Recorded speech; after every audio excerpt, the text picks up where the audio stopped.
Olá, estamos reunidos para mais uma aula. Estamos falando aqui sobre a reforma ocorrida no século XVI. E tem um fato importantíssimo que eu quero compartilhar com você nessa aula. Era o ano de 1523 e Úrico Zwinglio, ele lidera uma reforma na Suíça.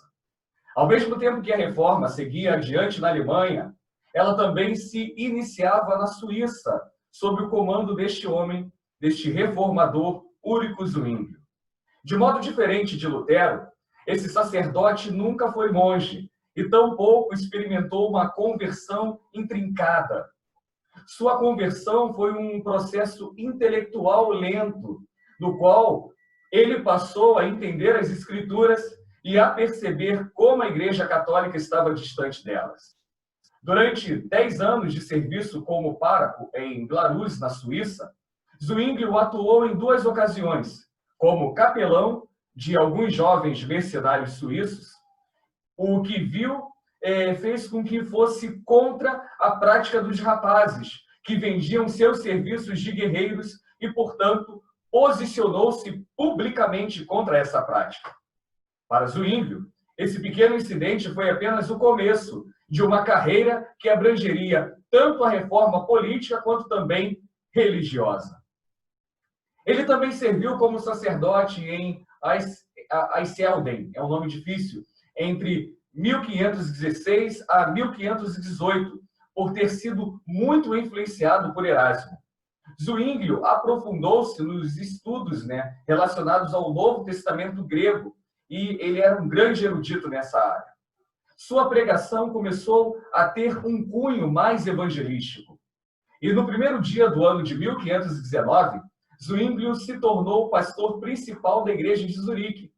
Ao chegar, anunciou que, em vez de seguir os textos prescritos no lecionário, ele pregaria o Evangelho de Mateus. Isso foi praticamente um ato de desafio à igreja, embora naquele momento ele não tivesse a intenção alguma de se separar de Roma.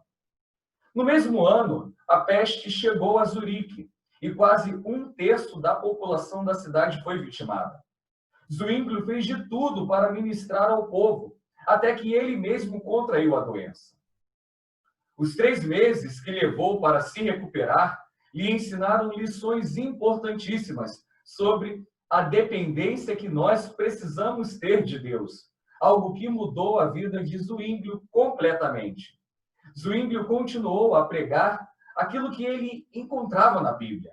E mesmo quando o ensino era diferente dos rituais e das doutrinas da igreja, isso acabou o motivando até que essa situação chegou ao seu ápice no ano de 1522, quando alguns de seus paroquianos desafiaram as regras da igreja sobre comer a carne durante o período da quaresma.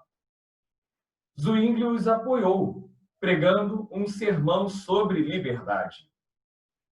O governo civil de Zurique aceitou a paz, mas ao fazê-lo, terminou por tomar a igreja nas próprias mãos.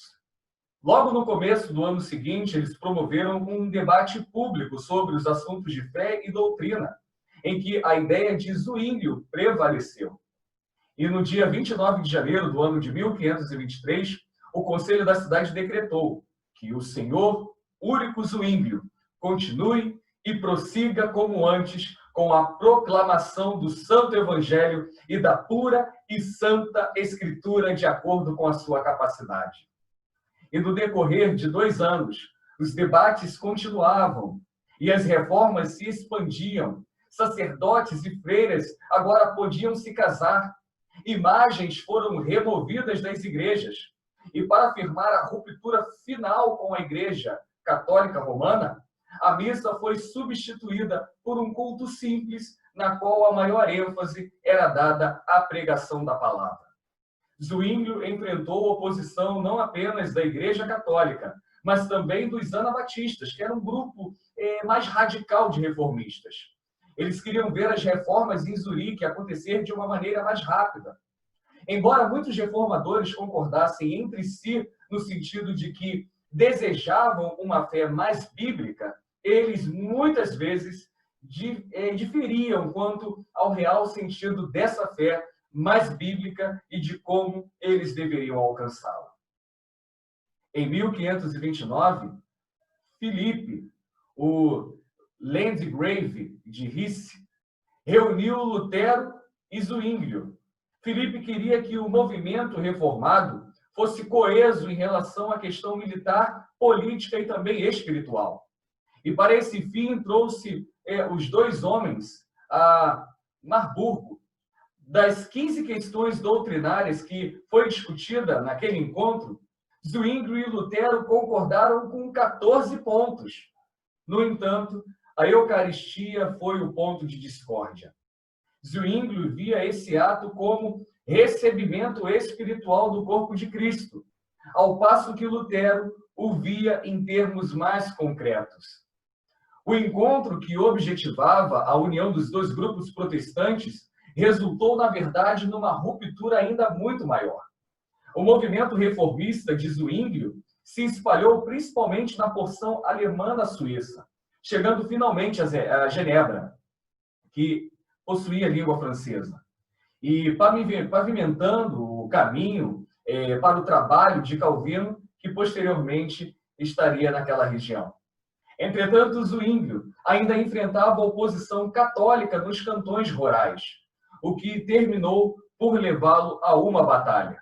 O clérigo, que pregou contra os mercenários, quem diria, uniu-se às tropas de Zurique como soldado, empunhando armas, e morreu em 11 de outubro de 1531, na Batalha de Keppel. Seu corpo foi esquartejado e desonrado por seus inimigos.